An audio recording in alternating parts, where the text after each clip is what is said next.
Polytechnic విద్యార్థుల ఆందోళనకు BRS మద్దతు తెలిపింది.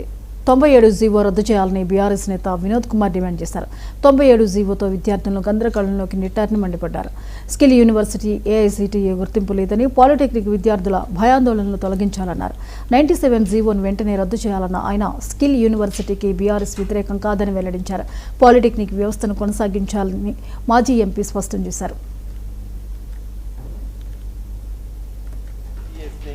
అడ్వాన్స్డ్ స్కిల్ సెంటర్స్ని స్కిల్ యూనివర్సిటీకి పరిధిలో తెచ్చుకున్నా మాకేం అభ్యంతరం లేదు.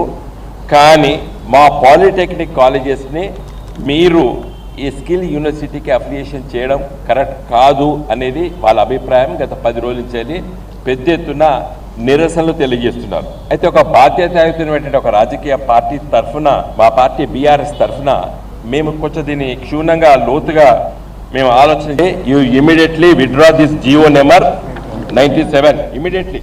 అయితే వీళ్ళందరూ కాలేజీ చదువుకుంటారు, పిల్లలందరూ కూడా పాలిటెక్నిక్ రేపంచెలు పోతారు. You withdraw it and redraft it. నువ్వు ఏం చేయదలుచుకున్నా ఖచ్చితంగా చెప్పు. ఈ పాలిటెక్నిక్ ఎడ్యుకేషన్ని state board of technical education and training నుంచి వెళ్ళి ఎట్టి పరిస్థితుల్లో విత్డ్రా చేయకూడదు. నెంబర్ 1. నెంబర్ 2, నీకు స్కిల్లింగ్ వీళ్ళకి నేర్పాలంటే నీ స్కిల్ యూనివర్సిటీ నుంచి వెళ్ళి ఒక మంచి ఫ్యాకల్టీ పెట్టి ఇదే పాలిటెక్నిక్ లోపల రిక్రూట్మెంట్ చెయ్యి.